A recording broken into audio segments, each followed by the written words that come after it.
Assalamualaikum warahmatullahi wabarakatuh. Kami dari kelompok 1 ingin mempresentasikan tentang pengantar anatomi tumbuhan yang beranggotakan saya sendiri Messi Yulianti dan anggota saya Zahra Salsabila Siregar, Utami Azara dan Rahmat Ramadan. Berikut materinya yang akan dibacakan oleh teman saya.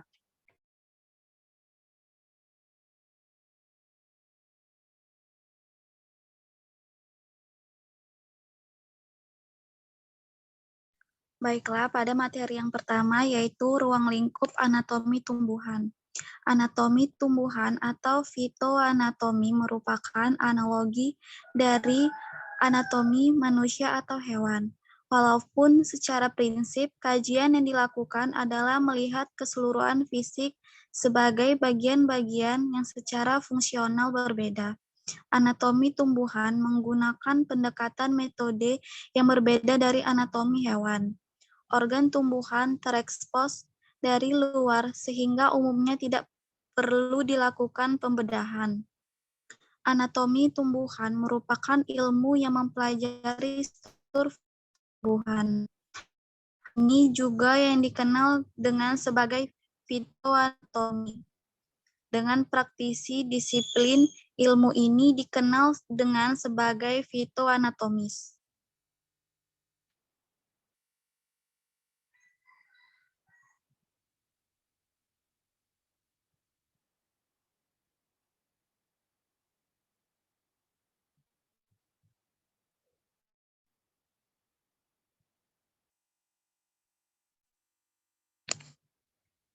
A. Sel.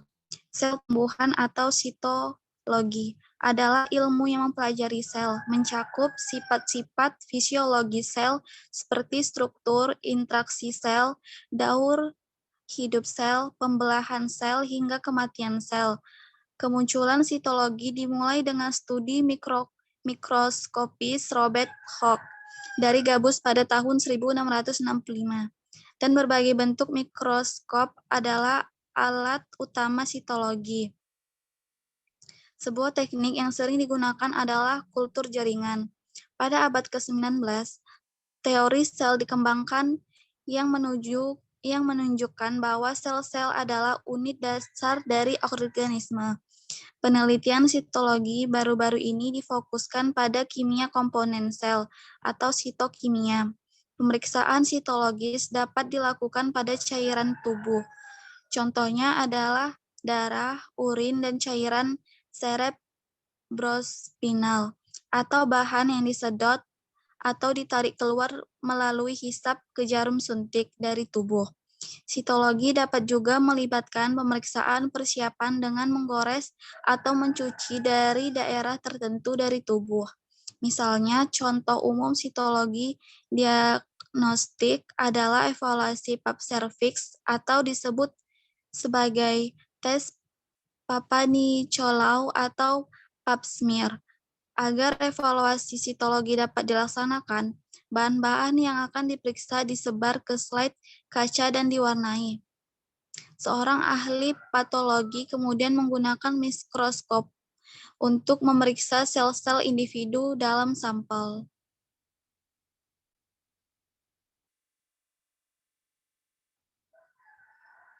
B. Jaringan.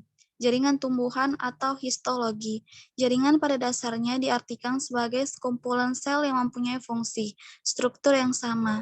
Singkatnya, jaringan tumbuhan diartikan sebagai kumpulan sel-sel tumbuhan.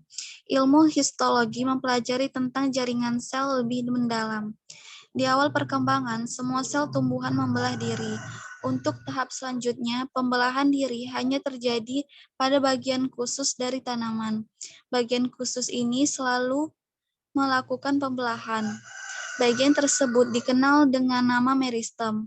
Sebagai informasi, pembelahan bisa juga terjadi pada jaringan selain meristem. Bagian yang bisa mengalami pembelahan adalah korteks batang. Akan tetapi, pembelahan yang terjadi jumlahnya sangat terbatas. Sel meristem nantinya akan mengalami pertumbuhan dan membentuk berbagai macam jaringan lainnya. Jaringan tersebut nantinya tidak dapat melakukan pembelahan diri. Jaringan yang dimaksud yaitu jaringan dewasa. Sekian dari saya, selanjutnya akan dilanjutkan oleh teman saya.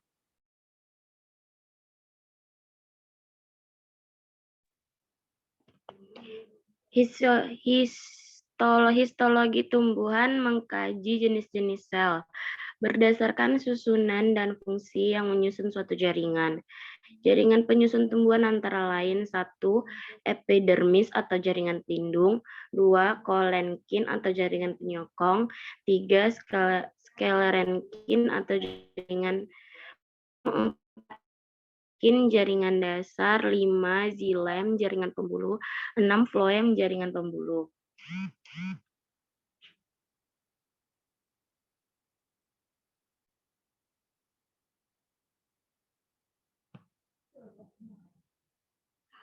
Organ tumbuhan organologi mengkaji bagaimana bentuk dan fungsi suatu organ. Berikut adalah jaring-jaringan dasar yang menyusun organ isi tumbuhan. Akar tersusun dari jaringan-jaringan berikut.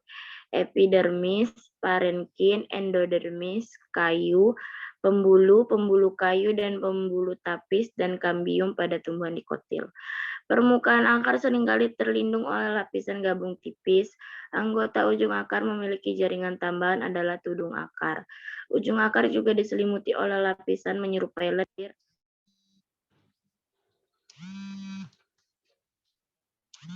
Lendir yang dikata myself yang bertindak penting dalam pertukaran arah dan memperkokoh tumbuhan serta interaksi dengan organisme mikroba lain.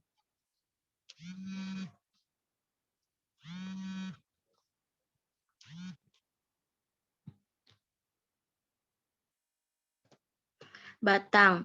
Properti batang tidak banyak selisih dengan akar. Batang tersusun dari jaringan berikut: epidermis, parenkin, endodermis, kayu, jaringan pembuluh, dan kambium pada tumbuhan dikotil. Bentuk ini tidak banyak berubah, baik di batang utama, cabang, maupun ranting. Permukaan batang berkayu atau tumbuhan berupa pohon seringkali dilindungi oleh lapisan gabus atau suber dan kutikula yang berminyak hidrofobik. Jaringan kayu pada batang dikotil atau monokotil tertentu dapat mengalami babak lignifikasi yang sangat lanjut sehingga kayu menjadi sangat keras. Materi selanjutnya akan dibacakan oleh teman saya. Sekian dari saya, terima kasih.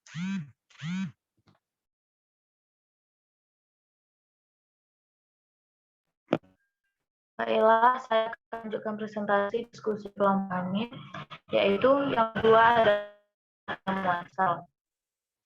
Penelitian seorang ilmuwan yang bernama Robert Hooke pada tahun 1665, di mana ia seorang ahli biologi yang berkebangsaan Belanda dan secara tidak sengaja mengamati sebuah sayatan gabus batang tanaman Quercus suber dengan menggunakan mikroskop rancangannya. Berdasarkan hasil pengamatannya itu, ia kemudian menemukan ada banyaknya ruang kosong dengan dinding tebal sebagai pembatasnya. Ruang-ruang kosong yang ditemukan oleh Robert Hooke ini kemudian diberi nama dengan istilah selulase atau sel. Sel-sel yang ditemukan oleh Robert Hooke sebenarnya adalah sel gabus yang telah mati. Meskipun begitu, hasil kerja Robert Hooke ini yang kemudian membuka sejarah penemuan sel, sehingga menjadi jalan dalam berkembang dan teknologi ini.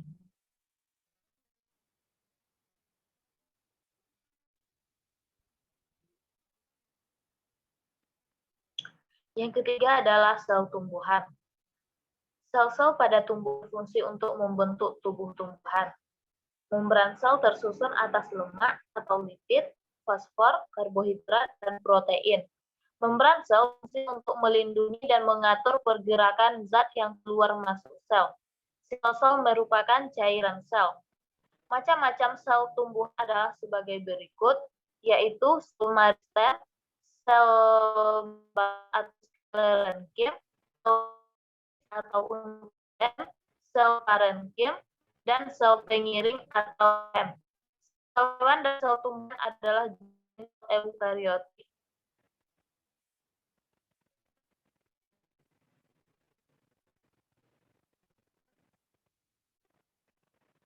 A. Bentuk dan ukuran sel. Ukuran sel berkisar antara 0,2 sampai 200 mm. Volume sel juga bervariasi tergantung ukurannya. Suatu sel yang berfungsi harus mempunyai ukuran minimum yang dapat menyelubungkan semua organel dan makromolekul yang diperlukan untuk aktivitas sel.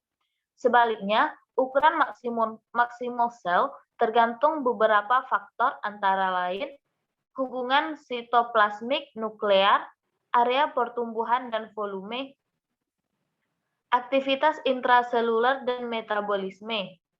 Ukuran bentuk sel mikroskopis dan hanya dapat dilihat oleh mikroskop untuk ukuran 10 sampai 100 mikro.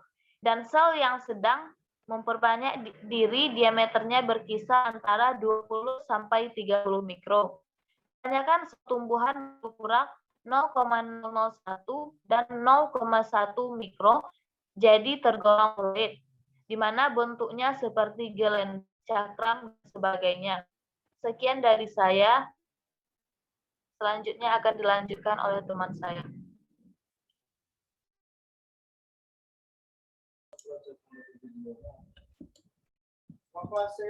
Selanjutnya adalah pembelahan pada sel tumbuhan. Mitosis adalah peristiwa pembelahan sel yang menghasilkan dua sel anak dengan jumlah kromosom yang sama seperti sel induknya. Pembelahan mitosis hanya terjadi pada sel eukariotik, sedangkan sel prokariotik tidak dapat melakukannya, karena sel prokariotik tidak memiliki nukleus, membran inti sel, dan mitokondria, sedangkan mitosis memerlukan organel tersebut.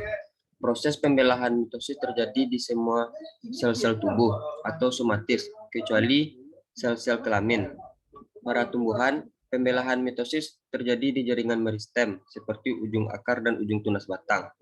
Pembelahan mitosis berfungsi untuk pertumbuhan sel tubuh, mengganti sel-sel tubuh yang rusak, dan mempertahankan jumlah kromosom. Terdapat 4 fase pembelahan mitosis, diantaranya adalah profase, metafase, anafase, dan telofase. Selanjutnya, hubungan anatomi tumbuhan dengan ilmu botani lainnya. Yang pertama adalah fisiologi tumbuhan. Bentuk dan struktur organ berhubungan dengan fungsinya. Farmakognosi, sumber bahan alami yang digunakan sebagai obat, atau salah satunya berasal dari tumbuhan. Berikutnya, kultur jaringan tanaman, yaitu metode budidaya tanaman secara vegetatif dalam media pembuatan aseptif.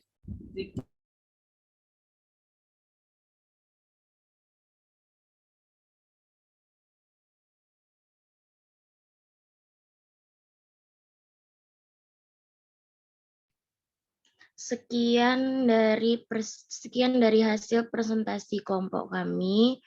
Maaf jika ada kesalahan. Assalamualaikum warahmatullahi wabarakatuh.